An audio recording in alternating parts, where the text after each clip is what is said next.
जल्दी से आइए और आप लोग मुझे बताइए, क्या आप मुझे लाइव सुन पा रहे हैं?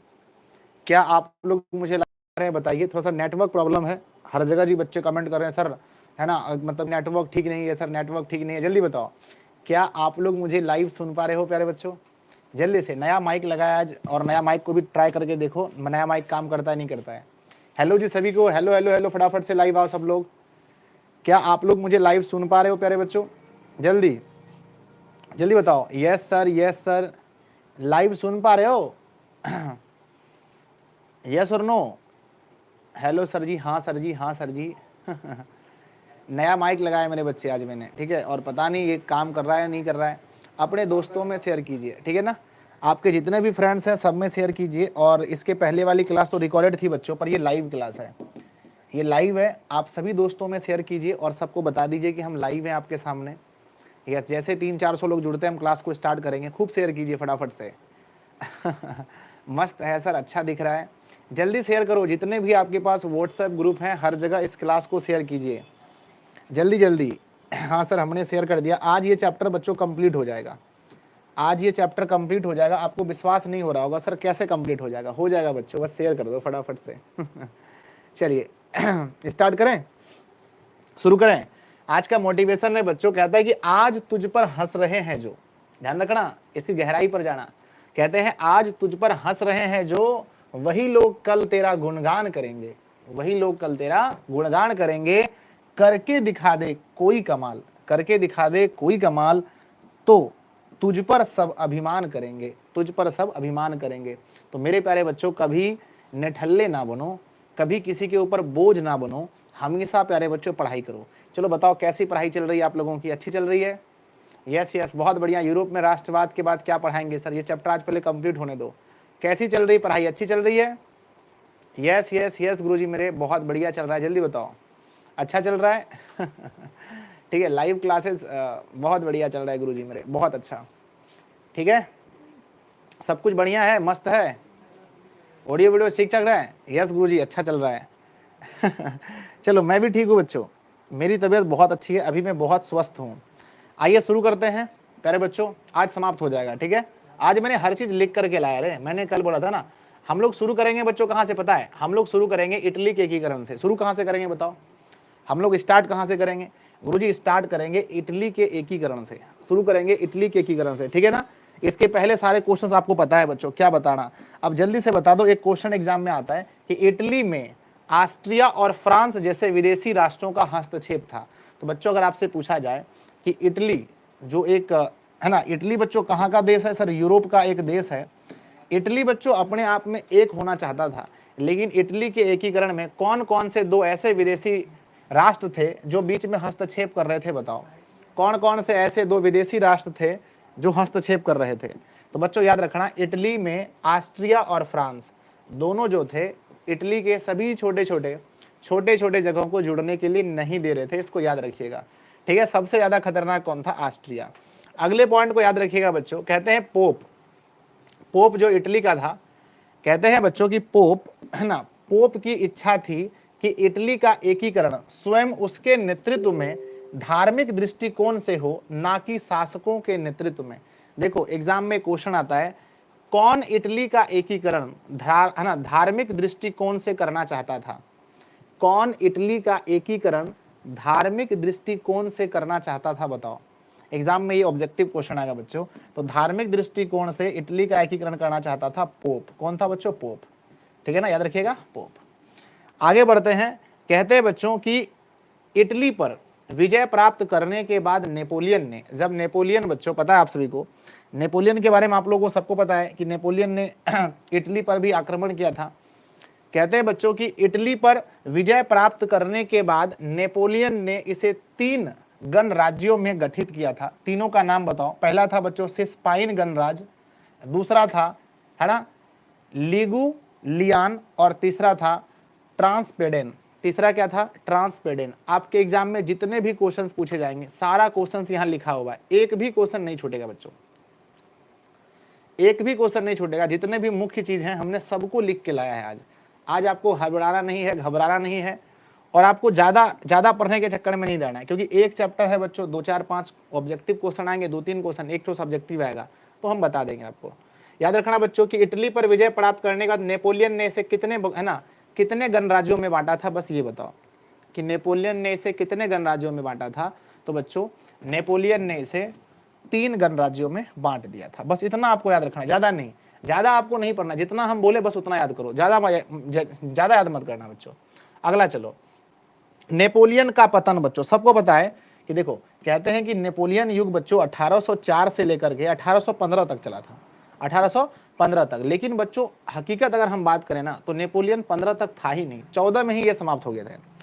नेपोलियन बताओ क्या नेपोलियन 15 तक गया था? नहीं सर, नेपोलियन युग बच्चों 14 में ही खत्म हो गया था। नेपोलियन युग के बारे में पढ़ोगे तो बच्चों 14 में ही ये खत्म हो गया था, ठीक है ना। लेकिन ऑप्शन में नहीं दिया रहता है तो हम 15 मारते हैं। कहते हैं कि नेपोलियन का पतन 1814 के पश्चात वियना कांग्रेस 1815 द्वारा इटली को पुराने रूप में लाने के उद्देश्य से इटली के 2 राज्य, बोलो पहला राज्य का नाम बताओ, पिडमाउंट और सार्डिनिया का एकीकरण कर दिया गया। अगर आपसे पूछा जाए कि इटली का वह 2 स्थान बताइए, इटली का वह 2 स्थान बताइए जिसका एकीकरण सबसे पहले हुआ था, बताओ। इटली का वह 2 स्थान जिसका एकीकरण सबसे पहले हुआ था। तो सबसे पहला हुआ था बच्चों, जगह का नाम था पिडमाउंट, पिडमाउंट है ना, क्या नाम था? पिडमाउंट। और बच्चों सार्डिनिया, दूसरा क्या था? Sardinia, Sardinia. ये दोनों जगह था सबसे पहले जो इटली में एक हुआ था, ठीक है, याद रहेगा? यस। तो बच्चों पतन वाला क्वेश्चन आएगा तो 14 मारना, ऑप्शन में अगर 15 ना, दोनों ऑप्शन साथ में नहीं रहेगा, आपको 14 मारना है, ठीक है ना। चलिए आगे बढ़ते हैं। अगला याद रखना है बच्चों कि एक गुप्त दल था बच्चों, इटली के एकीकरण में एक गुप्त दल की चर्चा हुई है। एक गुप्त दल, नाम क्या था? कार्बोनारी का गठन, एक गुप्त दल कार्बोनारी का गठन राष्ट्रवादियों द्वारा किया गया था, राष्ट्रवादियों द्वारा किया गया था। आपसे अगर पूछा जाए कि बच्चों मेजनी का संबंध किससे था, मेजनी का संबंध किस दल से था, ये क्वेश्चन एग्जाम में आता है कि मेजनी का संबंध किस दल से था, तो बच्चों कार्बोनारी से। मेजनी का संबंध बच्चों कार्बोनारी से था, याद रखना। लोग इसे कार्बोनरी बोलते हैं, हम भी कार्बोनरी बोलते थे, लेकिन बच्चों इसका राइट नाम है कार्बोनारी, ठीक है। तो कहते हैं कि कार्बोनारी कैसा दल था, अगर आपके एग्जाम में आ जाए बच्चों कि कार्बोनारी कैसा दल था, तो कार्बोनारी एक गुप्त दल था। कैसा दल था? गुप्त, जो सामने नहीं आए, ऐसे में गुप्त दल यानी प्रकट नहीं होता था। गुप्त दल का नाम बताओ बच्चों, इटली में एक गुप्त दल था, उसका नाम बताओ। गुप्त दल का नाम सर कार्बोनारी, क्या नाम था? कार्बोनारी, ठीक है ना। चलिए आगे बढ़ जाते हैं, नेक्स्ट पढ़ते हैं, यहां ध्यान से समझिएगा। कहते हैं प्रसिद्ध राष्ट्रवादी नेता जोसेफ मेजनी का संबंध भी कार्बोनारी दल से था। जोसेफ मेजनी का संबंध किस दल से था बच्चों? सर कार्बोनारी से था। कोई दिक्कत किसी को? नहीं सर। आगे अगले पॉइंट्स को समझेंगे। अब पढ़ते हैं मेजनी के बारे में। मेजनी के बारे में खूब अच्छे से पढ़ते हैं और आपको एक भी क्वेश्चन गलत नहीं करना है। मेजनी के बारे में याद रखना बच्चों। मेजनी क्या था? साहित्यकार था। मेजनी क्या था बोलो? साहित्यकार था। दूसरा बोलो, गणतांत्रिक विचारों का समर्थक था और एक योग्य सेनापति था। तो मेजनी क्या था बच्चों? मेजनी था साहित्यकार, दूसरा क्या था? गणतांत्रिक विचारों का समर्थक और एक योग्य सेनापति था। जो इंपॉर्टेंट बात है सिर्फ वही पढ़ना है। चलो बच्चों यहाँ मिस्टेक हो गया। मेजनी इटली का एकीकरण कर इसे एक गणराज्य बनाना चाहता था। आपके एग्जाम में क्वेश्चन आएगा कि इटली का एकीकरण कर इसे एक गणराज्य बनाना कौन चाहता था? इटली का एकीकरण कर इसे एक गणराज्य बनाना कौन चाहता था? तो बच्चों आंसर में लिखना मेजनी। कौन चाहता था बच्चों? मेजनी। या फिर ये पूछा जाए कि इटली के एकीकरण का मसीहा किसे कहते हैं, ये भी क्वेश्चन आता है बच्चों कि इटली के एकीकरण का मसीहा किसे कहते हैं। हमने बोला था याद रखना मेजनी। आपका काम हो जाए बच्चों। अब ज़्यादा अगर चक्कर में पड़ोगे ना कि सर एक एक चीज़ पढ़ना है तो और सब भी विषय हैं, इसलिए आप ज़्यादा टाइम इसे मत दीजिए। जितना हम बता रहे हैं क्वेश्चन आपका 100% नहीं छूटेगा, ठीक है। चलो आगे बढ़ते हैं बच्चों। ये पॉइंट्स को आप याद कर लेना, आपको याद भी होगा कि मेजनी ने 1831 ईस्वी में यंग इटली, याद है कि नहीं बताओ, और 1834 ईस्वी में यंग यूरोप नामक संस्था का गठन किया था। याद है कि नहीं बताओ? मुझे पूरा भरोसा है आपको ये याद होगा बच्चों, ठीक है ना, कि मेजनी ने 1831 में यंग इटली और यंग यूरोप की स्थापना की थी। एग्जाम में क्वेश्चन ऐसे आता है कि यंग इटली की स्थापना किसने की थी, एग्जाम में ऐसे आएगा बच्चों कि यंग इटली की स्थापना किसने की थी। बस आपको ऑप्शन खोज के मार देना है कि यंग इटली की स्थापना मेजनी ने की थी। चाहे यंग इटली पूछे चाहे यंग यूरोप पूछे, आपको आंसर मेजनी कर देना है। कभी कभी डेट पूछ लेता है तो आप डेट कर देना, ठीक है ना, ज़्यादा टेंशन मत लो। आगे बढ़ते हैं बच्चों। कहते हैं कि मेजनी ने यूरोप के अन्य देशों में चल रहे राष्ट्रीय आंदोलन को भी प्रोत्साहित किया था। मेजनी ने यूरोप के अन्य देशों में चल रहे राष्ट्रवादी आंदोलन को भी प्रोत्साहित किया था। बताओ बच्चों और कौन कौन से देश थे यूरोप में। मेजनी इटली का है, कहाँ का है, इटली का। और कौन कौन से देश हैं, तो सर और बहुत सारे देश थे। जर्मनी भी तो है, जर्मनी भी है सर। और कौन सा देश था बच्चों, सर यूनान भी है। और कौन सा देश है बच्चों, पोलैंड भी है सर। और कौन सा देश है, फ्रांस भी है सर। बहुत सारा देश है ना, फ्रांस भी इसी में आता है सर। और कौन सा देश है, ऑस्ट्रिया भी है। बहुत सारा देश है बच्चों, बहुत सारा देश है, रूस भी है। तो जितने भी देश थे, हर देश में चल रहे आंदोलन को ये प्रोत्साहित करते थे। नाम क्या था, मेजनी। क्वेश्चन बस 2-3 ही आते हैं, हम उजरा के रह जाते हैं, हम उजरा जाते हैं कहाँ से कौन क्वेश्चन आएगा। भाई 3-4 क्वेश्चन आता है, नॉर्मल क्वेश्चन आते हैं। अगला चलो बच्चों पढ़ते हैं। कहते हैं कि सन 1848 ईस्वी में जब फ्रांस सहित पूरे यूरोप में क्रांति का दौर आया था तो मेटरनिक को भी अंततः ऑस्ट्रिया छोड़ना पड़ा था। यहाँ से आपने क्या सीखा, यहाँ से आपने क्या सीखा बच्चों, ठीक है ना। 1848 में जब फ्रांस सहित पूरे यूरोप में क्रांति चल रहा था तो मेटरनिक को ऑस्ट्रिया छोड़ना पड़ा था। इससे पता ये चलता है बच्चों कि मेटरनिक ऑस्ट्रिया कब छोड़ा, मेटरनिक ऑस्ट्रिया कब छोड़ा था, बताओ ऑस्ट्रिया कब छोड़ा था। सर मेटरनिक ने ऑस्ट्रिया छोड़ा था 1848 में। तो यही कहते हैं बच्चों कि मेटरनिक युग का अंत कब हुआ था, तो मेटरनिक युग का अंत बच्चों 1848 में हुआ था, 1848 में। या हम कह सकते हैं कि किस क्रांति के बाद मेटरनिक युग का अंत हुआ, तो कहते हैं बच्चों 1848 की क्रांति के बाद, 1848 की क्रांति के बाद। तो बस आपको यही पढ़ना है, इंपॉर्टेंट सब चीज़ जो है वही पढ़ना है। आगे आते हैं बच्चों। कहते हैं कि ऑस्ट्रिया, ध्यान दीजिएगा 100%, ऑस्ट्रिया के हस्तक्षेप से इटली में जनवादी आंदोलन को कुचल दिया गया। इस प्रकार मेजनी की पुनः हार हुई और वह पुनः पलायन कर गया, है ना, पुनः पलायन कर गया। क्या बच्चों मेजनी ने इटली का एकीकरण करा पाया, क्या मेजनी के सामने इटली का एकीकरण हो पाया। जो मेजनी चाहता था बच्चों पूरे इटली को एक बनाना, क्या मेजनी कर पाया, नहीं कर पाया सर, बिल्कुल नहीं कर पाया। क्योंकि बच्चों इसे ऑस्ट्रिया के द्वारा, ऑस्ट्रिया जो था जिसके नेपोलियन बोनापार्ट, उन्होंने बच्चों क्या कर दिया, जनवादी आंदोलन को कुचल डाला। इसलिए मेजनी इसमें हम कह सकते हैं फेल हो गया बच्चों। क्या हो गया, फेल। अब देखो आपके पिताजी ने घर हम लोग बनाते हैं ना, सबसे पहले नींव डालते हैं बच्चों, उसके बाद ईंटा जोड़ते हैं, फिर घर बनाते हैं। तो आपके पिताजी ने नींव डाला बच्चों, इसका मतलब ये नहीं है कि आपके पिताजी ने कुछ नहीं किया। तो क्या बच्चों हम ये चीज़ मान लें कि मेजनी ने कुछ नहीं किया, मेजनी ने कुछ नहीं किया, यही मान ले क्या, नहीं बच्चों, मेजनी ने बहुत कुछ किया, लेकिन यह पूर्ण रूप से इटली का एकीकरण नहीं कर पाए। पूर्ण रूप से इन्होंने इटली का एकीकरण नहीं देखा बच्चों, पूर्ण रूप से इन्होंने इटली का एकीकरण नहीं देखा बच्चों, ये चीज़ है। बहुत कुछ किया था, ठीक है ना। आगे बढ़िए, मसीहा इसको कहते हैं। आगे पढ़ो बच्चों। कहते हैं कि इटली में 2 जगह था बच्चों, छोटा छोटा जगह है ना। इटली में सार्डिनिया, सबसे पहले याद करो कि पिडमाउंट और सार्डिनिया यही दोनों पहले जुड़ा था। याद कीजिए इटली के वह 2 स्थान जिसका एकीकरण सबसे पहले हुआ था, इटली का वह 2 स्थान जिसका एकीकरण सबसे पहले हुआ, नाम था बच्चों सार्डिनिया और पिडमाउंट।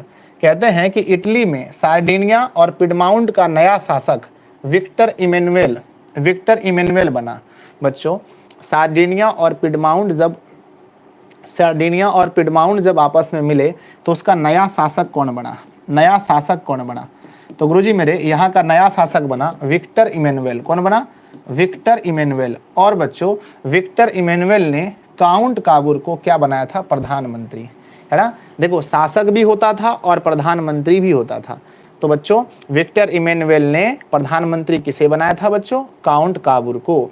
काउंट काबूर को विक्टर इमैनुअल ने क्या बनाया था? प्रधानमंत्री बनाया था। याद रखना, यही क्वेश्चन आपको आता है एग्जाम में। आगे आता है बच्चों कि काउंट काबूर क्या थे।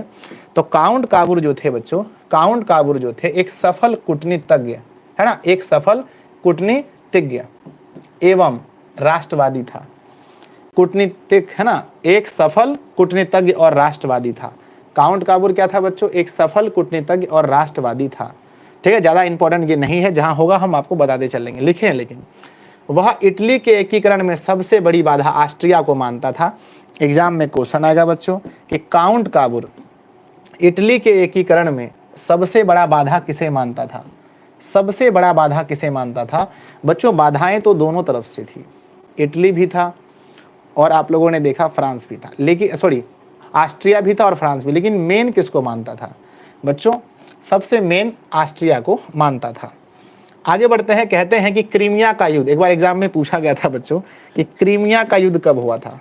भाई साहब क्रीमिया का युद्ध बच्चों 1853-54 में हुआ था। याद रखना 1853-54 में क्रीमिया का युद्ध हुआ था। बड़ा इंपॉर्टेंट क्वेश्चन है कि क्रीमिया का युद्ध कब हुआ था? 1853-54 में, याद कर लेना इसको, ठीक है ना, 53-54 में। ठीक है। और प्यारे बच्चों आप सभी लोग एक बार लाइक बटन पर क्लिक करें और कम से कम 500 लाइक तो हो जाने चाहिए। कितने होने चाहिए? 500 लाइक कम से कम हो जाने चाहिए गुरुजी। हाँ फटाफट से, जितने भी लोग हैं मेरे प्यारे बच्चों फटाफट से सब लोग लाइक कर दें। ये क्वेश्चन एकदम आता है कि क्रीमिया का युद्ध कब हुआ था? 53-54 में। ठीक है, और आई होप आप लोग सही करोगे। ठीक है, आगे बढ़ते हैं। नेक्स्ट हमारा क्वेश्चन आता है कि पेरिस के शांति सम्मेलन में, ध्यान दीजिएगा, कहते हैं कि पेरिस के शांति सम्मेलन में काबूर ने इटली में ऑस्ट्रिया के हस्तक्षेप को गैर कानूनी घोषित किया। ये क्वेश्चन एग्जाम में आया है कि किसने बच्चों, किसने ऑस्ट्रिया के हस्तक्षेप को गैर कानूनी घोषित कराया था? किसने ऑस्ट्रिया के हस्तक्षेप को गैर कानूनी घोषित कराया था? तो बच्चों उसका नाम है काबूर। क्या नाम है? काबूर। काबूर ने, काउंट काबूर ने बच्चों ऑस्ट्रिया के हस्तक्षेप को गैर कानूनी घोषिट कराया था कि आप हमारे बीच में कुछ नहीं बोल सकते हैं। ठीक है, चलिए आगे बढ़ते हैं। नेक्स्ट है बच्चों कि 1860-61 में, ध्यान दीजिए एकदम गहराई में जाइए, 1860-61 में काबूर ने सिर्फ रोम को छोड़कर उत्तर तथा मध्य इटली की सभी रियासतें जैसे परमा, मुरेना, टस्कनी आदि को मिला लिया तथा जनमत संग्रह कर इसे पुष्ट भी कर लिया। बच्चों इटली में है ना, इटली के 1860-61 की घटना है। 1860-61 में काबूर ने उत्तरी और मध्य इटली के सभी राज्यों को उन्होंने मिला लिया। किसने? काबूर ने 1860-61 में उत्तरी और मध्य इटली के सभी राज्यों को मिला लिया। किसको छोड़कर? एग्जाम में क्वेश्चन पूछा जाता है किसको छोड़कर बच्चों, किसको छोड़कर उन्होंने सबको मिला लिया था? तो याद रखना बच्चों सिर्फ रोम को छोड़कर उन्होंने सबको मिला लिया था। रोम को छोड़कर उन्होंने सबको मिला लिया था। रोम को छोड़कर, कब की घटना है? 1860-61 की घटना है। चलिए बच्चों अब पढ़ते हैं गेरिबाल्डी के बारे में। आप लोग एक क्वेश्चन तो सब लोग सुनते होंगे कि सर गेरिबाल्डी पेशे से क्या थे बताओ। ठीक है ना, गेरिबाल्डी पेशे से क्या थे ये तो आप लोग जानते होंगे गेरिबाल्डी के बारे में। लेकिन बच्चों हम गेरिबाल्डी के बारे में यहाँ 3-4 चीजें पढ़ेंगे बच्चों, याद रखना। सबसे पहली बात क्वेश्चन आता है कि गेरिबाल्डी सशस्त्र, यानी कि इसकी सेना में जो भी थे उसके पास हथियार थे बच्चों। गेरिबाल्डी सशस्त्र क्रांति के द्वारा दक्षिणी इटली के रियासतों के एकीकरण तथा गणराज्य की स्थापना करने का प्रयास कर रहा था। बच्चों पहले ये बताओ कि गेरिबाल्डी इटली के किस हिस्से से? तो याद रखना बच्चों यह पूरे इटली की बात नहीं करता था। गेरिबाल्डी दक्षिणी इटली, गेरिबाल्डी कौन सी इटली? दक्षिणी इटली के रियासतों के एकीकरण तथा गणराज्य की स्थापना करने का प्रयास कर रहा था। गेरिबाल्डी पेशे से एक नाविक था और मेजनी के विचारों का समर्थक। ये क्वेश्चन बच्चों यहां से देखो, गेरिबाल्डी के बारे में 3 ही क्वेश्चन आता है बच्चों, 3 क्वेश्चन आता है गेरिबाल्डी के बारे में, मुझे पता है। बोलो कौन कौन सा। सबसे पहला बच्चों नंबर 1 में आता है, नंबर 1 में आता है लाल कुर्ती, लाल कुर्ती, लाल कुर्ती का गठन किसने किया था। पहला क्वेश्चन, लाल कुर्ती का गठन किसने किया था। दूसरा आता है बच्चों कि गेरिबाल्डी पेशे से क्या था। दूसरा आता है गेरिबाल्डी पेशे से क्या था। तीसरा आता है बच्चों कि गेरिबाल्डी, गेरिबाल्डी, गेरिबाल्डी किसके विचारों का समर्थक था। गेरिबाल्डी किसके विचारों का समर्थक था, किसके विचारों का समर्थक था। ये 3 क्वेश्चन ही आता है। और चौथा ये आता है बच्चों कि गेरिबाल्डी इटली के किस हिस्से का, गेरिबाल्डी इटली के किस हिस्से का एकीकरण करना चाहता था, किस हिस्से का एकीकरण। तो बच्चों लाल कुर्ती का गठन गेरिबाल्डी ने, और गेरिबाल्डी पेशे से क्या था, नाविक था। और अगली बात है बच्चों कि गेरिबाल्डी किसके विचारों का समर्थक था। तो हमने पढ़ा था मेजनी, मेजनी के विचारों का समर्थक था, मेजनी के विचारों का समर्थक था। और फिर हमने पढ़ा था बच्चों कि गेरिबाल्डी है ना, गेरिबाल्डी से संबंधित कौन सा इटली है बताओ, किस इटली का एकीकरण करना चाहता था, दक्षिणी इटली बच्चों। ठीक है, तो आपको ये भी याद रखना है दक्षिणी इटली। तो क्वेश्चंस बस यही 4 आते हैं, ठीक है ना, यही 4 क्वेश्चन सबसे ज्यादा आते हैं इसके बारे में। दक्षिणी इटली याद रखना, दक्षिणी इटली बच्चों, यस यस। ठीक है, आ जाओ आगे बढ़ते हैं।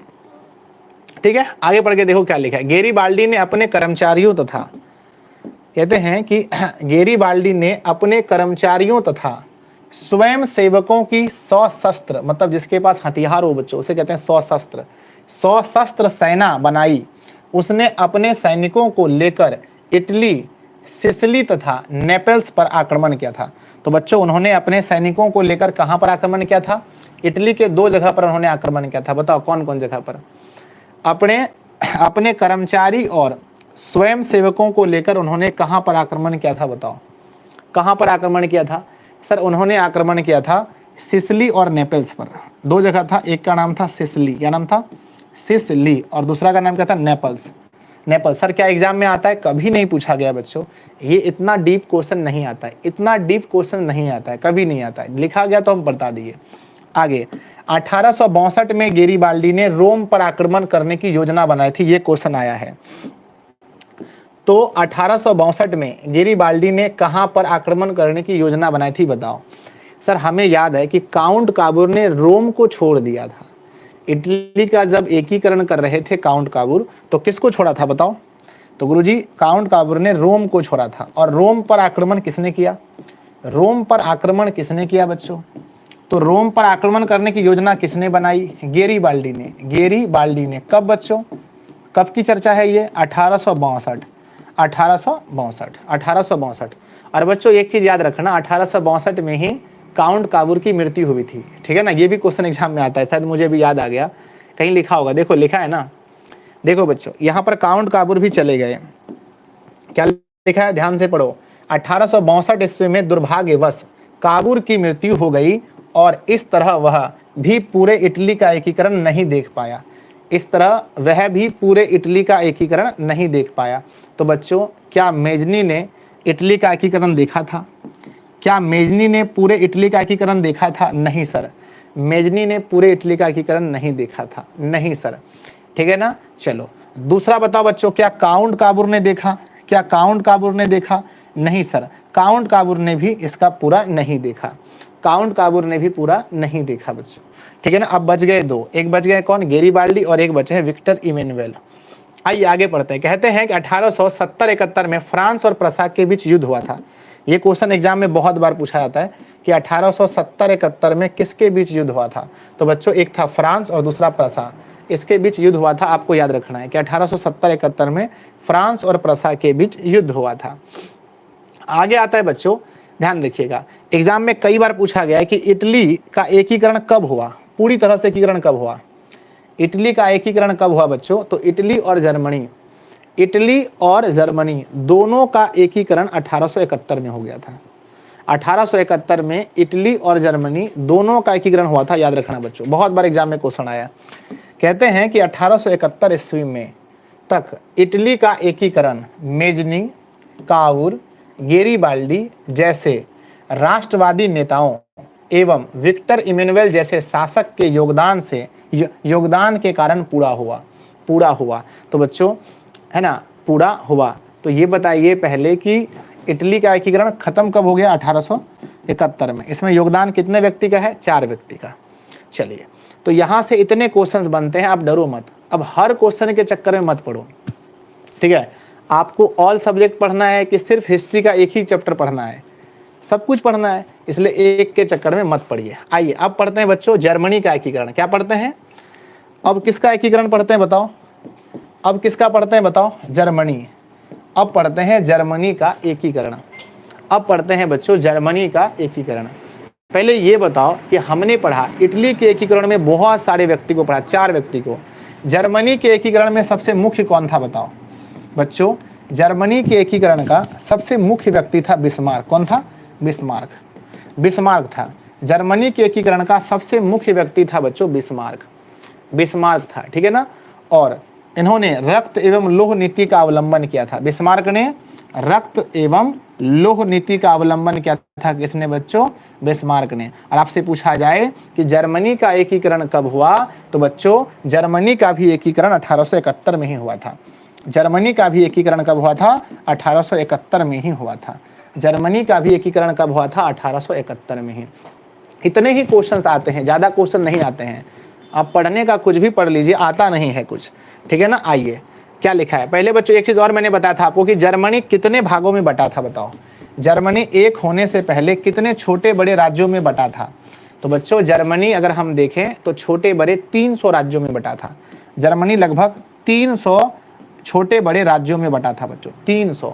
300 छोटे बड़े राज्यों में बटा था और इसको एक करना था। आइए पढ़ते हैं क्या लिखा है, ध्यान से। कहते हैं बच्चों जर्मनी यूरोप महाद्वीप है ना, यहाँ क्या लिखा है? जर्मनी यूरोप महाद्वीप का एक देश है जो लगभग 300 छोटे बड़े राज्यों में बटा था। क्या यहाँ तक कोई दिक्कत? क्या किसी को दिक्कत है? नहीं सर कोई दिक्कत नहीं है, कोई दिक्कत नहीं है। चलिए आगे बढ़ते हैं। अगला आता है हमारा, ध्यान रखिए ये है ना, एक लाइन यहाँ पर और है बच्चों। कहते हैं कि जर्मन एकीकरण की पृष्ठभूमि का निर्माण का श्रेय नेपोलियन बोनापार्ट को जाता है, ठीक है ना। तो जर्मन है ना, जर्मन एकीकरण की पृष्ठभूमि, सबसे पहले जो भूमि तैयार किया था कि जर्मनी एकीकरण हो, इसके पीछे सबसे बड़ा योगदान था किसका? नेपोलियन बोनापार्ट का। तो बच्चों जर्मन एकीकरण की पृष्ठभूमि निर्माण का श्रेय किसको जाता है? ये क्वेश्चन एक बार आ चुका है बच्चों। तो जर्मनी एकीकरण की पृष्ठभूमि यानी कि सबसे पहले जो जमीन बनाया बच्चों, पृष्ठभूमि निर्माण का श्रेय किसे जाता है? नेपोलियन बोनापार्ट को है ना दिया जाता है, क्योंकि उसने 1806 ईस्वी में जर्मन प्रदेश को जीतकर राइन राज्य संघ का निर्माण किया था और यहीं से जर्मन राष्ट्रवाद की भावना धीरे धीरे बढ़ने लगी। यहीं से जर्मन राष्ट्रवाद की भावना धीरे धीरे बढ़ने लगी। एग्जाम में क्वेश्चन आता है बच्चों, याद रखिएगा कि जर्मन राइन राज्य, ठीक है ना, क्वेश्चन एकदम 100% आएगा कि जर्मन राइन राज्य का निर्माण किसने किया था? जर्मन राइन राज्य का निर्माण किसने किया था बताओ? ये क्वेश्चन एग्जाम में आता है कि जर्मन राइन राज्य का निर्माण किसने किया था। 100% ये क्वेश्चन आएगा। आंसर लिखिएगा नेपोलियन बोनापार्ट। Napoleon Bonaparte. क्या होगा बच्चों? Napoleon Bonaparte. कब हुआ था बच्चों? 1806 में। 1806 में। एक क्वेश्चन तो और आप लोग याद रखे होंगे कि नेपोलियन संहिता कब लागू हुआ था, ठीक है। नेपोलियन संहिता भी आप लोग याद रखे हैं? यस सर रखे होंगे। नेपोलियन संहिता बच्चों 1804 याद है आपको, है ना, 1804 ये भी याद किए होंगे आप लोग। यस हर चीज याद है आप लोगों को। आगे आता है बच्चों, ध्यान देखिए, मैंने बोला था ना ये क्वेश्चन आता है, ये क्वेश्चन पक्का आता है बच्चों कि जर्मन राइन राज्य का निर्माण किसने किया था? जर्मन राइन राज्य का निर्माण किसने किया था? तो हम कहते हैं बच्चों नेपोलियन बोनापार्ट। Napoleon Bonaparte. देखो जितना क्वेश्चन आता है आपको उतना पढ़ लेना है, ठीक है। आगे बढ़ते हैं। कहते हैं बच्चों जर्मन, ध्यान दीजिएगा, इसको भी ध्यान दीजिएगा। कहते हैं कि जर्मन एकीकरण की पृष्ठभूमि निर्माण का श्रेय किसे दिया जाता है? जर्मन एकीकरण की पृष्ठभूमि निर्माण का श्रेय किसे जाता है? तो बच्चों पृष्ठभूमि निर्माण का श्रेय जाता है नेपोलियन बोनापार्ट को। नेपोलियन बोनापार्ट को जाता है। ठीक है, आगे पढ़ते हैं। अगला लिखा है बच्चों की प्रसा का चांसलर नाम क्या था? बिस्मार्क। ध्यान दीजिएगा, प्रसा का चांसलर बिस्मार्क हीगेल के विचारों से काफी प्रभावित था, है ना। प्रसा का चांसलर नाम था बच्चों बिस्मार्क, किसके विचारों से प्रभावित था? दो चीज है बच्चों, दो चीज ध्यान रखिएगा, किसके विचारों से प्रभावित था? पहले हमने पढ़ा था बच्चों गेरीबाल्डी। बताओ गेरीबाल्डी किसके विचारों से प्रभावित था? तो गेरीबाल्डी बच्चों, गेरीबाल्डी किससे प्रभावित था? तो गेरीबाल्डी बच्चों मेजनी के विचारों से प्रभावित था। गेरीबाल्डी मेजनी के विचारों से प्रभावित था। और यहां पर हमने ये देखा बच्चों कि बिस्मार्क किससे प्रभावित है? प्रभावित का मतलब है कि हम जिसकी बातों को मानते हैं बच्चों, जिसे हम आदर्श मानते हैं, जैसे आप सभी स्टूडेंट मेरी बातों से प्रभावित होते हैं, हम जो कहते हैं आप वही करते हो। तो बच्चों बिस्मार्क किससे प्रभावित था? तो बिस्मार्क बच्चों हीगेल के विचारों से प्रभावित था। हीगेल के विचारों से प्रभावित था। और मैं अगर आपसे पूछूं बच्चों हीगेल कौन थे, तो हीगेल एक दार्शनिक थे बच्चों। हीगेल एक क्या थे? दार्शनिक थे। हीगेल एक दार्शनिक थे। आपको 100% याद रखना है कि हीगेल एक दार्शनिक थे। एग्जाम में क्वेश्चन आता है बच्चों, हीगेल क्या थे? दार्शनिक थे। तो बस याद रखना इतना आपको। अगला आता है, ध्यान से देखिएगा, इस क्वेश्चन को आपने कितनी बार देखा है सही बताना अपनी नज़रों से। कहते हैं 1834 ईस्वी में जर्मन व्यापारियों ने आर्थिक व्यापारिक समानता के लिए प्रसा के नेतृत्व में जालवेरिन नामक आर्थिक संघ बनाया था। प्रसा के नेतृत्व में जालवेरिन नामक आर्थिक संघ बनाया था। बच्चों एग्जाम में क्वेश्चन आता है कि जालवेरिन एक संस्था थी। ठीक है, एग्जाम में क्वेश्चन आएगा बच्चों कि जालवेरिन एक संस्था थी। जालवेरिन एक संस्था थी। जालवेरिन एक संस्था थी बच्चों। बोलो किसकी संस्था थी? जालवेरिन एक संस्था थी। आपके एग्जाम में क्वेश्चन आएगा कि जालवेरिन एक संस्था थी, और आपको आंसर लिखना पड़ता है कि जालवेरिन बच्चों व्यापारियों ने मिलकर बनाया था, तो इसलिए कहते हैं व्यापारियों की। जालवेरिन एक संस्था थी, किसकी बच्चों? व्यापारियों की संस्था थी। जालवेरिन एक संस्था थी, किसकी? व्यापारियों की। चलिए आगे बढ़ते हैं। बोला था ना मैंने जालवेरिन एक संस्था थी व्यापारियों की।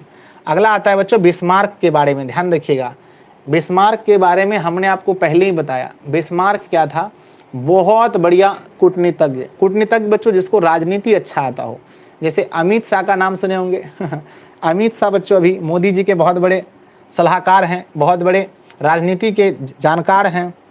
आइए, कहते हैं कि बिस्मार्क एक महान कूटनीतिज्ञ था। एग्जाम में क्वेश्चन यही आता है कि बिस्मार्क क्या था? ऑप्शन सी में रहता है। कहाँ रहता है बोलो? ऑप्शन सी में रहेगा कूटनीतिज्ञ। बिस्मार्क क्या था? आंसर क्या मारना बोलो? ऑप्शन सी में रहेगा कूटनीतिज्ञ। कूटनीतिज्ञ था। वह किसके विचारों से प्रभावित था? वह हीगेल के विचारों से प्रभावित था। जर्मनी के एकीकरण में बिस्मार्क की सबसे ज्यादा भूमिका थी। और आपसे पूछा जाए बच्चों कि जर्मनी के एकीकरण में किसकी सबसे ज्यादा भूमिका है, तो बच्चों बिस्मार्क। किसकी है? बिस्मार्क। बिस्मार्क की भूमिका किसके एकीकरण में है? तो बच्चों बिस्मार्क की भूमिका जर्मनी के एकीकरण में है। आगे क्या आता है ध्यान दीजिएगा एक सेकेंड कहाँ चला गया रे? अरे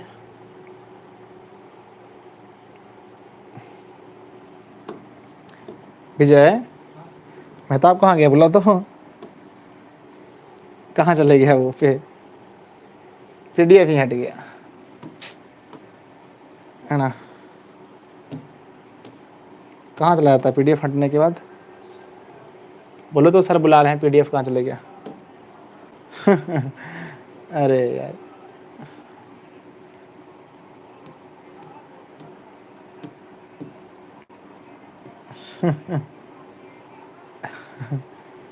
रुक जाओ।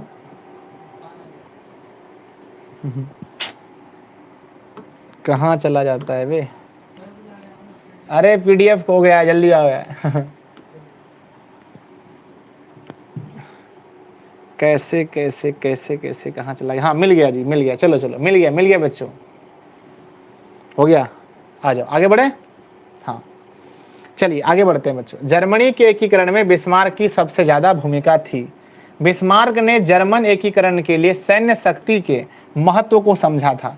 बच्चों ये भी क्वेश्चन आएगा कि सैन्य शक्ति के महत्व को किसने समझा था। जर्मनी के एकीकरण के लिए सैन्य शक्ति के महत्व को किसने समझा था। तो बच्चों सैन्य शक्ति के महत्व को बिस्मार्क ने समझा था। और सबसे ज़्यादा एग्जाम में जो क्वेश्चन आता है वो आपके सामने है, वो आपके सामने है बच्चों, कि उसने रक्त और लौह नीति का अवलंबन किया था। उसने क्या बोला बच्चों कि रक्त बहाना पड़ेगा, यानी कि अगर लड़ाई होता है तो होने दीजिए। तो बच्चों रक्त एवं लौह नीति का अवलंबन किसने किया था। सबसे ज्यादा बार पूछा गया क्वेश्चन है बिहार बोर्ड के एग्जाम में, रक्त और लौह नीति का अवलंबन किसने किया था। तो आंख मूंद के आंसर मारना है बच्चों, बिस्मार्क। क्या मारना है, बिस्मार्क। ठीक है, चलिए आगे बढ़ते हैं। आगे आता है बच्चों, याद रखिएगा ये क्वेश्चन बहुत बार एग्जाम में पूछा गया है। क्वेश्चन है कि 10 मई 1871 को फ्रैंकफर्ट की संधि जर्मनी और फ्रांस के बीच हुई थी। ठीक है बच्चों, तो बताइए कि फ्रैंकफर्ट की संधि कब हुई थी। ठीक है ना, फ्रैंकफर्ट की संधि कब हुई थी। तो भाई मेरे फ्रैंकफर्ट की संधि हुई थी 10 मई 1871 को। किसके किसके बीच हुई थी बच्चों, दो देश का नाम बताओ।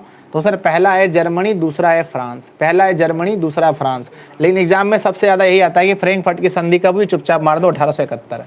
चलिए आगे आता है बच्चों कि जर्मनी का एकीकरण कब हुआ। मैंने आपको बोला था ना कि जर्मनी का भी एकीकरण बच्चों इटली के एकीकरण के डेट दोनों का सेम है। जर्मनी का एकीकरण कब हुआ, तो जर्मनी का भी एकीकरण बच्चों 1871 में हो गया था। 1871 में जर्मनी का भी एकीकरण हो गया था। ठीक है ना, चलो आगे आते हैं बच्चों, यूनान में राष्ट्रीयता का उदय। अब क्या पढ़ने वाले हैं, यूनान में राष्ट्रीयता का उदय। कहाँ पढ़ने वाले बताओ, क्या पढ़ने वाले, यूनान में राष्ट्रीयता का उदय। यहाँ से दो क्वेश्चन आते हैं बच्चों। कितने क्वेश्चन आते हैं, दो क्वेश्चन। पहला क्वेश्चन ये आएगा कि यूरोप का मरीज किसे कहते हैं। ठीक है, ये क्वेश्चन खूब सुने होंगे आप लोग कि हम लोग यूरोप पढ़ रहे हैं बच्चों, उसमें एक मरीज कौन सा देश है, यूरोप का मरीज किसे कहते हैं बताओ। यूरोप का मरीज बच्चों, यूरोप का मरीज किसे कहते हैं। तो यूरोप का मरीज बच्चों तुर्की को कहा जाता है। तुर्की को यूरोप का मरीज कहते हैं। एक और क्वेश्चन है बच्चों, हाँ चलिए, यूरोप का मरीज कहते हैं।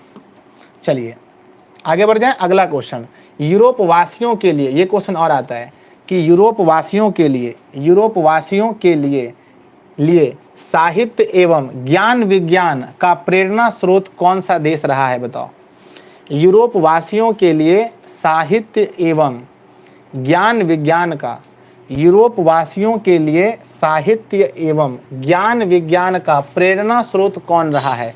तो बच्चों यह यूनान है। यूनान ही है जो यूरोप वासियों के लिए साहित्य एवं ज्ञान विज्ञान का प्रेरणा स्रोत रहा है बच्चों। तो आंसर में लिखेंगे यूनान। क्या लिखेंगे, यूनान। क्या लिखेंगे, यूनान। याद रखना बच्चों, यूनान। अगला क्वेश्चन है कि 1829 ईस्वी में एड्रियानोपुल की संधि यूनान और तुर्की के बीच हुई थी। ये क्वेश्चन बड़ा फेमस है कि बच्चों एड्रियानोपुल की संधि कब हुई थी। ठीक है, एड्रियानोपुल की संधि, एड्रियानोपुल है ना, एड्रियानोपुल की संधि कब हुई थी। तो बच्चों एड्रियानोपुल की संधि हुई थी 1829 ईस्वी में। 1829 ईस्वी में किसके किसके बीच हुई थी। तो सर दो देश है, एक तो यूनान था सर, दूसरा तुर्की था। एक यूनान था और दूसरा क्या था, तुर्की था। क्या था, तुर्की था। ठीक है ना, याद रखना बच्चों, बहुत इंपॉर्टेंट है। अगला बढ़ते हैं हम लोग, कहते हैं बच्चों कि 1832 में यूनान को एक स्वतंत्रता राष्ट्र घोषित कर दिया गया। तो बच्चों यूनान कब स्वतंत्र घोषित हुआ, यूनान कब स्वतंत्र घोषित हुआ बताओ। ठीक है ना, आप सभी लोग शेयर करके अपने दोस्तों को जरूर बुलाएं बच्चों, अभी भी ज़्यादा रात नहीं हुई है। ठीक है ना, तो यूनान को एक स्वतंत्र राष्ट्र घोषित कब किया गया, 1832 में। 1832 में कर दिया गया। और बवेलिया, और क्या लिखा है बच्चों, गया और बवेरिया के शासक ओटो को स्वतंत्र यूनान का राजा घोषित किया गया। और यूनान का राजा किसे बनाया गया बच्चों, यूनान का राजा बनाया गया ओटो को। किसको, ओटो को, है ना।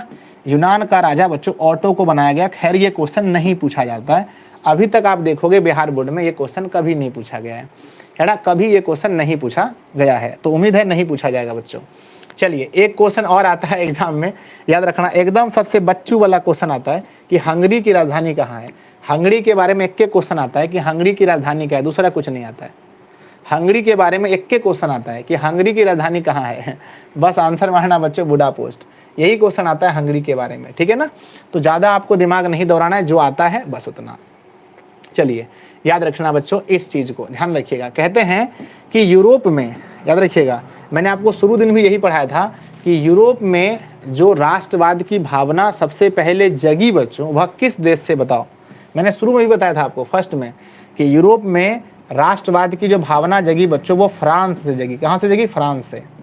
यूरोप में जो राष्ट्रवाद की भावना जगी बच्चों, वह कहाँ से जगी? फ्रांस से। यानी हम कह सकते हैं फ्रांसीसी क्रांति से। कहाँ से बच्चों? फ्रांसीसी क्रांति से, जो कब हुई थी? 1789 ईस्वी में। और दूसरा बच्चों कारण मैंने बोला था नेपोलियन का आक्रमण। दूसरा बच्चों मैंने क्या बोला था? नेपोलियन का आक्रमण। यही दो कारण था बच्चों जो यूरोप में राष्ट्रवाद की भावना जगा दिया। किसी को कष्ट ज़्यादा दोगे ना तो फिर वो स्वतंत्र होना चाहता है ना। चलो आइए पढ़ते हैं, इसको बढ़िया से पढ़ते हैं। आइए पढ़ते हैं, क्या लिखा गया है कि यूरोप में राष्ट्रीयता की भावना का विकास तूफान, है ना, सूची क्रांति, सॉरी, है ना, क्या लिखा है? यूरोप में राष्ट्रीयता की भावना के विकास का तूफान, फ्रांस की क्रांति, यहाँ फ्रांस होगा बच्चों, फ्रांस की क्रांति के गर्भ से ही आरंभ हुआ। फ्रांस की क्रांति के गर्भ से ही आरंभ हुआ, जो मूर्त रूप से यूरोपीय राज्यों के एकीकरण के रूप में सामने आया। जो बच्चों यूरोपीय राज्यों के एकीकरण के रूप में सामने आया, लेकिन स्टार्ट हुआ था फ्रांस की क्रांति से। आइए अब यहाँ पर हमने लिखा है, इस यहाँ से देखो बच्चों 3 क्वेश्चंस आपके एग्जाम में बढ़ेंगे। 3 क्वेश्चंस कैसे पढ़ो, देखो। मैसूर बच्चों अपने भारत में, है ना, अपने भारत में एक जगह है मैसूर। कहते हैं कि मैसूर के शासक टीपू सुल्तान। बच्चों सबसे पहली बात है कि मैसूर के शासक कौन थे, ये क्वेश्चन आपके एग्जाम में आएगा। मैसूर के शासक कौन थे? तो मैसूर के शासक थे बच्चों टीपू सुल्तान। कहते हैं कि मैसूर के शासक टीपू सुल्तान स्वयं 1789 की क्रांति से काफ़ी प्रभावित हुए, ठीक है ना। आपसे अगर ये पूछा जाए कि भारत के कौन से शासक 1789 की क्रांति से प्रभावित थे, तो बच्चों याद रखना टीपू सुल्तान। कौन थे? टीपू सुल्तान। टीपू सुल्तान कहाँ के शासक थे? तो बच्चों याद रखना मैसूर। पक्का ये क्वेश्चन आएगा एग्जाम में, पक्का आएगा, ठीक है ना। इसी प्रभाव में, है ना, क्या लिखा है? इसी प्रभाव में उसने भी जेकोबियन क्लब की स्थापना करवाई तथा स्वयं इसका सदस्य बना। एग्जाम में एक क्वेश्चन आता है कि जेकोबियन क्लब की स्थापना किसने करवाई थी? याद रखना, जेकोबियन क्लब की स्थापना किसने कराई थी? तो मेरे बच्चे जेकोबियन क्लब की स्थापना किसने कराई थी? तो याद रखना बच्चों, किसने कराई थी? टीपू सुल्तान ने जेकोबियन क्लब की स्थापना करवाई थी, ठीक है। ये क्वेश्चन आपके एग्जाम में आएगा, ठीक है। तो बहुत नॉर्मली है, आप सोच के देखो ना, पूरा हिस्ट्री से 4 क्वेश्चन 2 नंबरिया आएगा 8 चैप्टर पढ़ने से, ठीक है। तो सब्जेक्टिव वगैरह तो एक आध आ सकता है एक चैप्टर से, लेकिन ऑब्जेक्टिव तो बहुत ज़्यादा आएगा। मैसूर के शासक कौन थे बताओ? मैसूर के शासक कौन थे? ये क्वेश्चन आएगा, ठीक है। बहुत बच्चों को लगता है सर पहले चैप्टर से 2 क्वेश्चन आ जाएगा। नहीं बच्चों, 8 चैप्टर पढ़ोगे तब 4 क्वेश्चन आएगा एग्जाम में। 8 चैप्टर में से 4 क्वेश्चन आएगा। और आप लोग मतलब मुझे बहुत बोलते हो सर आप पढ़ाते नहीं, वो ये नहीं करते। बच्चों हम सब कुछ समझते हैं, कितना क्वेश्चन आपके एग्जाम में आएगा। 8 चैप्टर पढ़ाएंगे तब तुम्हारा 4 क्वेश्चन आएगा 2 नंबरिया। अब समझ सकते हो कहाँ से आएगा। तो मैसूर के शासक कौन थे बच्चों? टीपू सुल्तान, याद रखिएगा, ठीक है। चलो अगला क्वेश्चन है, टीपू सुल्तान कहाँ के शासक थे? टीपू सुल्तान कहाँ के थे? तो बच्चों टीपू सुल्तान मैसूर के शासक थे। कहाँ के थे? मैसूर के शासक थे। चलिए अगला आता है बच्चों की जेकोबियन, क्या लिखा है कि जेकोबियन क्लब की स्थापना किसने करवाई थी? तो बच्चों जेकोबियन क्लब की स्थापना टीपू सुल्तान ने करवाई थी। याद रहेगा? यस। एक बार कमेंट बॉक्स में बोल दो यस गुरुजी। मेरे आपके एनसीईआरटी आपका जो बुक है बच्चों, आपका जो बिहार बोर्ड का बुक है, उसमें जितने ऑब्जेक्टिव क्वेश्चन है हम उसको करवा रहे हैं। बिहार बोर्ड के बुक का ऑब्जेक्टिव क्वेश्चन करवा रहे हैं। क्या आप तैयार हैं? यस गुरुजी हम तैयार हैं। 10-12 क्वेश्चन है बच्चों, आपको 10 में 10 नंबर लाना है। आपको 10 में से 10 लाना है। क्या आप तैयार हैं? यस। सब लोग प्यारे बच्चों लाइक करके, लाइक की संख्या 600 प्लस कर दीजिए। अपने दोस्तों को शेयर कर दीजिए। चैनल पर पहली बार है सब्सक्राइब कर लीजिए फटाफट से। तैयार है? बताइए यस गुरुजी। फिर कल इसका क्वेश्चन बैंक करवा देंगे। एक चैप्टर से एक ही क्वेश्चन तुम्हारा आएगा एग्जाम में, इससे ज़्यादा कभी नहीं आ सकता। ठीक है, चलो आ जाओ बच्चे। पहला क्वेश्चन आपके सामने है, इटली एवं जर्मनी। फर्स्ट क्वेश्चन पढ़ लो, क्या लिखा है। इटली एवं जर्मनी वर्तमान में किस महादेश के अंतर्गत आते हैं। इटली और जर्मनी वर्तमान में किस महादेश के अंतर्गत आते हैं। भाई साहब सबको पता है कि इटली और जर्मनी अभी कहाँ पढ़ रहे थे हम लोग, ये सब तो यूरोप में ना है जी। तो सर अभी तुरंते पढ़ रहे थे कि सब यूरोप में आता है। ठीक है, पहला क्वेश्चन 10 में 10 सही होना चाहिए, तो बहुत मार मारेंगे। फ्रांस में क्या लिखा है, पढ़िए ध्यान से।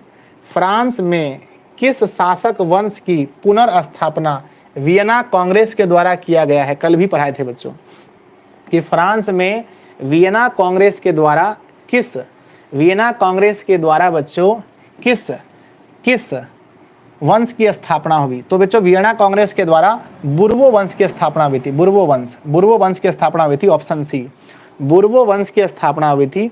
याद कीजिए बच्चों, बुर्बो वंश का अंत कब हुआ था, याद कीजिए। तो आप बोलोगे सर बुर्बो वंश का अंत हुआ था 1830 में। बुर्बो वंश का अंत हुआ था बच्चों 1830 में। अच्छा ये बताओ बच्चों, चार्ल्स एक्स जो था कहाँ का ना, चार्ल्स एक्स किस वंश का शासक था। चार्ल्स एक्स बच्चों बुर्बो वंश का शासक था। इसका बुर्बो वंश का शासक था, याद कीजिए, बुर्बो वंश का शासक था। आप मुझे ये बताओ, बुर्बो वंश के जाने के बाद कौन सा वंश आया बच्चों। बुर्बो वंश के जाने के बाद कौन सा वंश आया, तो बच्चों आर्लियंस वंश आया था बच्चों, आर्लियंस वंश। ठीक है ना, मैंने पढ़ा था, ठीक है ना, आर्लियंस वंश आया था। आर्लियंस वंश कौन सा आया था बच्चों, आर्लियंस वंश आया था। आर्लियंस वंश याद है, यस सर याद है हमको। चलिए अगले क्वेश्चन की ओर बढ़ते हैं। अगला क्वेश्चन ध्यान से देखो। क्वेश्चन बच्चों की मेजनी का संबंध किस संगठन से, आज ही पढ़ाया बच्चों हमने, है ना, कि मेजनी का संबंध किससे है। मेजनी का संबंध किससे है, आज ही मैंने पढ़ा है बच्चों कि मेजनी का जो संबंध है, मेजनी का संबंध बच्चों कार्बोनरी से है। मेजनी का संबंध किससे है, कार्बोनरी से। आप मुझे ये बताओ कि कार्बोनरी जो था बच्चों, कार्बोनरी यह कैसा दल था। तो बच्चों यह गुप्त था। कैसा था, गुप्त। यह गुप्त दल था बच्चों, गुप्त दल था कार्बोनरी, और इसी से संबंध था किसका, मेजनी का संबंध था। याद रहेगा, यस सर, मेजनी का संबंध था। अगला क्वेश्चन नंबर चौथा क्या आता है कि इटली एवं जर्मनी के एकीकरण के विरुद्ध में कौन था। कौन सा ऐसा देश है बच्चों जो इटली और जर्मनी दोनों के एकीकरण में विरुद्ध था। दोनों के एकीकरण में विरुद्ध था। इटली एवं जर्मनी के एकीकरण के विरुद्ध निम्नलिखित में से कौन सा देश था। बच्चे को पता है, सबको पता है कि वह देश बच्चों ऑस्ट्रिया था। क्या था, ऑस्ट्रिया था, जो कि दोनों का हमेशा विरोध करता था, ऑस्ट्रिया। ठीक है, चलो अगले क्वेश्चन पे चढ़ते हैं। कहते हैं बच्चों कि काउंट काबूर को विक्टर इमैनुअल ने किस पद पर नियुक्त किया था। काउंट काबूर को विक्टर इमैनुअल ने किस पद पर नियुक्त किया था। आपके सामने ऑप्शन दिया गया है बच्चों। काउंट काबूर को विक्टर इमैनुअल ने प्रधानमंत्री बना दिया था। प्रधानमंत्री बना दिया था। ठीक है बच्चों, है ना, याद रहेगा, यस सर। सार्डिनिया और पिडमाउंट का। अगला आता है हमारा, गेरिबाल्डी पेशे से क्या थे। अगर आप देखोगे ना देखो इतना आसान क्वेश्चन तो नहीं आना चाहिए, लेकिन अगर आप देखोगे ना तो 2011 से, मैं सही बता रहा हूँ, आप देख लेना, 2011 से 2022 तक में ये क्वेश्चन कम से कम बच्चों 5 बार पूछा गया है। कम से कम ये क्वेश्चन 5 बार पूछा गया होगा, 5 बार। ठीक है ना, तो बच्चों याद रखना हम लोगों ने क्या कि वह एक नाविक था बच्चों। क्या था, नाविक था। अच्छा, गेरिबाल्डी किसके विचारों का समर्थक था, किसके विचारों को वो ज़्यादा मानता था, तो है ना, तो गुरुजी मेरे गेरिबाल्डी जो था वह बच्चों मेजनी के विचारों का समर्थक था। मेजनी के विचारों का समर्थक था। मेजनी के विचारों का समर्थक था। बोलो यस और नो, यस और नो। यस। बिस्मार्क किसके विचारों का समर्थक था बच्चों, बिस्मार्क के बारे में अगर आप पढ़ोगे सर, तो बिस्मार्क समर्थक किसका था, तो बिस्मार्क था सर हीगेल का। किसका था, हीगेल। देखो याद कराने में बच्चों मुझे बड़ा अच्छा लगता है, याद कराने में मुझे बड़ा अच्छा लगता है। हीगेल क्या था बच्चों, सर हीगेल दार्शनिक था। हीगेल क्या था, दार्शनिक। जैसे बच्चे कहते हैं ना कि सर हमें ईस्वी याद नहीं होता, लेकिन हमें ईस्वी याद कराने में बहुत मजा आता है। आप मुझे पूछोगे सर कैसे कराओगे, करा के दिखाओ। बच्चों ये बताओ, नेपोलियन संहिता बताओ। नेपोलियन संहिता हमें याद करने में बड़ा मजा आता है। नेपोलियन संहिता बच्चों 1804। जर्मन राइन राज्य का निर्माण बताओ। जर्मन राइन राज्य का निर्माण बताओ, बड़ा मजा आता है हमें सर। 1806 ईस्वी में, 1806 ईस्वी में, है ना। बताओ बच्चों, नेपोलियन का पतन बताओ। नेपोलियन का पतन बड़ा अच्छा लगता है मुझे। नेपोलियन का पतन बताओ सर 1814 ईस्वी में। वियना सम्मेलन बताओ। वियना सम्मेलन, वियना सम्मेलन बताओ, वियना सम्मेलन बताओ। तो आप बोलोगे सर 1815 ईस्वी में। एड्रियानोपुल की संधि बताओ, एड्रियानोपुल की संधि, एड्रियानोपुल की संधि बताओ, एड्रियानोपुल की संधि। आप बोलोगे सर बड़ा मजा आता है 1829 में। एड्रियानोपुल की संधि बताओ 1831 में, सॉरी 1829 में, 1829 में। मैं पूछूंगा बच्चों यंग इटली, यंग इटली की स्थापना बताओ, यंग इटली की स्थापना। तो आप बोलोगे सर 1831 में। यंग यूरोप का बता दो, यंग यूरोप, यंग यूरोप बता दो सर 1834 में, 1834 में, 1834 में। बहुत सारा चीज़ है, पढ़ने में बड़ा मजा आता है ठीक है ना। फ्रैंकफर्ट की संधि बताओ, फ्रैंकफर्ट, फ्रैंकफर्ट की संधि बताओ सर 1871 में। फ्रैंकफर्ट की संधि 1871 में। बच्चों बताओ जर्मनी का राष्ट्रीयकरण कब हुआ, सॉरी जर्मनी का एकीकरण, बच्चों माफ करना, एकीकरण कब हुआ सर? जर्मनी का एकीकरण 1871 में हो गया, 1871 में। बच्चों क्रीमिया का युद्ध बताओ, क्रीमिया का युद्ध, क्रीमिया का युद्ध। देखो याद करने से होता है, देखो याद करने से। भारी सबके लिए है बच्चों, भारी सबके लिए, लेकिन तुमको याद करना पड़ेगा, ठीक है। 1853-54, देखो भारी सबके लिए, ऐसा नहीं कि हार्ड नहीं है, हार्ड सबके लिए है, लेकिन तुम्हें याद करना पड़ेगा याद करना पड़ेगा बच्चों, ठीक है ना। हाँ बच्चों सेडान का युद्ध कब हुआ था? सेडान का युद्ध, सेडान का युद्ध कब हुआ? तो गुरुजी मेरे 1870 में, 1870 में सेडान का युद्ध हुआ था, ठीक है ना। तो आपको याद करना पड़ेगा बच्चों, हाँ ठीक है। तो बताओ क्या याद करने से याद नहीं हो सकता? अगर एक ही चीज़ को बच्चों बार बार रिवाइज किया जाए तो याद नहीं होगा? बताओ एक ही चीज़ को बार बार पढ़ने से याद नहीं होगा? बोलो हाँ या ना, ठीक है। तो बच्चों देखो बस तरीका अच्छा होना चाहिए, पढ़ने का तरीका अच्छा होना चाहिए, हिस्ट्री हो, ज्योग्राफी हो, कुछ भी हो ठीक है। चलो कुछ भी हो आप कर लोगे। चलो आगे बढ़ते हैं।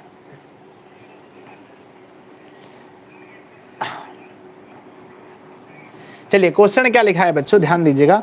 क्वेश्चन लिखा गया है कि जर्मन राइन राज्य का निर्माण किसने किया था? अभी थोड़ी देर पहले पढ़ा था हमने कि बच्चों क्वेश्चन यहाँ लिखा गया है कि जर्मन राइन, ध्यान दीजिए, जर्मन राइन राज्य का निर्माण किसने किया था? तो बच्चों नेपोलियन बोनापार्ट ने। किसने किया था? नेपोलियन बोनापार्ट ने, है ना। किस ना? नेपोलियन बोनापार्ट ने। किसकी मदद से? प्रसा की मदद से, प्रसा की मदद से। पूछे कब बच्चों? 1806 में, 1806 में प्रसा की मदद से, 1806 में, प्रसा की मदद से 1806 में क्या था बच्चों? 1806 में। चलिए अगला क्वेश्चन ध्यान से देखिएगा। क्वेश्चन क्या लिखा गया है कि जाल वेरिन एक संस्था थी। भाई साहब अगर इतना आसान क्वेश्चन तुम्हारे पेपर में आ जाए ना, इतना आसान क्वेश्चन तुम्हारे पेपर में आ जाए ना, फेंक के मारोगे इसको, फेंक के मारोगे कि जाल वेरिन एक संस्था थी बच्चों। जाल वेरिन एक संस्था थी बच्चों व्यापारियों की। कैसी संस्था थी बताओ? व्यापारियों की। अगर ऐसी क्वेश्चन आ जाए ना तो फेंक के मारोगे ऐसे करके, ऐसे जैसे मारते हो ना। अगला क्वेश्चन बच्चों, रक्त एवं लौह नीति का अवलंबन किसने किया था?